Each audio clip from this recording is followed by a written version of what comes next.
just a moment. But we want to get back to where we left off on that IG report, the Justice Department's internal watchdog on former FBI Deputy Director Andrew McCabe. Joining me now to weigh in is Texas Congressman John Ratcliffe, who is also a member of both the House Judiciary Committee and the House Homeland Security Committee. Congressman, it's good to see you. Thanks so much for joining us. You bet, Maria. Thanks for having me on. And we want to talk to you because you're one of only three lawmakers who have actually seen the raw intelligence behind the Nunes memo on alleging the surveillance abuses at the FBI. What can you tell us in terms of the IG report, the beginning of the IG report that was dropped on Friday night? What struck you? I think the most important takeaway is that the firing of Andrew McCabe was justified. Not once, not twice, not three times, but four times. The number two person at the premier law enforcement agency in the world, the FBI, lied and was less than truthful, sometimes under oath. I think it's important to underscore that that decision was the appropriate one. I think the other important takeaway for the American people is it shows that our congressional investigations into this matter are justified. Remember, Adam Schiff and others were wagging their finger at me and other members for maligning the character of certain FBI and Department of Justice officials. Listen, I love the Department of Justice. I wanted Adam Schiff to be right, but he wasn't. Look at the extraordinary circumstances of what the American people have seen in the last week. If they've turned on their TVs or read a newspaper, they've seen the FBI director, former Director Comey, contradicting his deputy, Andrew McCabe, both of them contradicting each other under oath.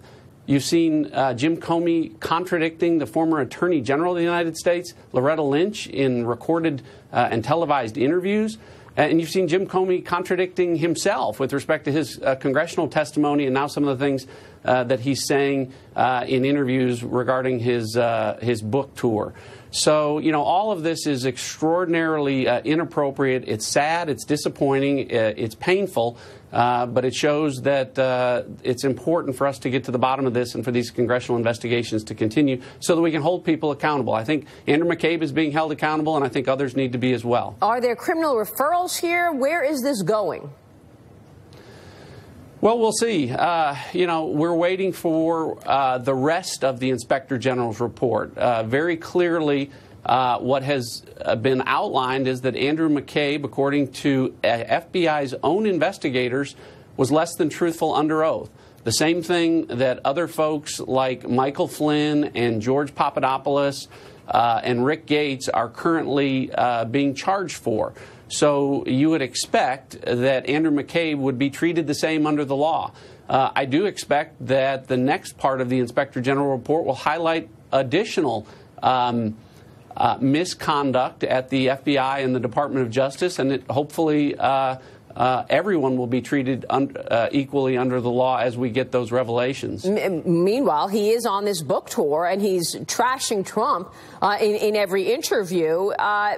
Your reaction to a former FBI director writing a book with these Comey memos, talking about these memos he took on then candidate Trump? Well, the funny thing about every Jim Comey story is that the starring role and the hero in the end is always the same. It's always Jim Comey. He's always in some sort of tortured matrix to save us all. Right. Problem is, he's not in the Justice League. He's in the justice system. And I think it's a betrayal of the oath that he took to be monetizing that and publicly talking about things that are frankly beneath the dignity of the office that he held. But more importantly, I think, you know, at the end of the day, the decisions that he made have really come with some extraordinarily grave consequences for our national security. Jim Comey's the one person in the history of the United States to simultaneously act as the FBI director, investigating what Hillary Clinton did under the Espionage Act, as the Attorney General exercising prosecutorial discretion. He acted as a member of Congress by adding elements to the statute, right. The Espionage Act, and he acted as a Supreme Court justice in interpreting what the law should be. You know, those kinds of things, superheroes do that in the movie, but in real life, we respect the separation of powers, and I think that's a system that he did not follow the rules that he should have, and I think that's the oath that he betrayed to the American people. And again, that has come with grave national security consequences, Maria. Congressman, I want to ask you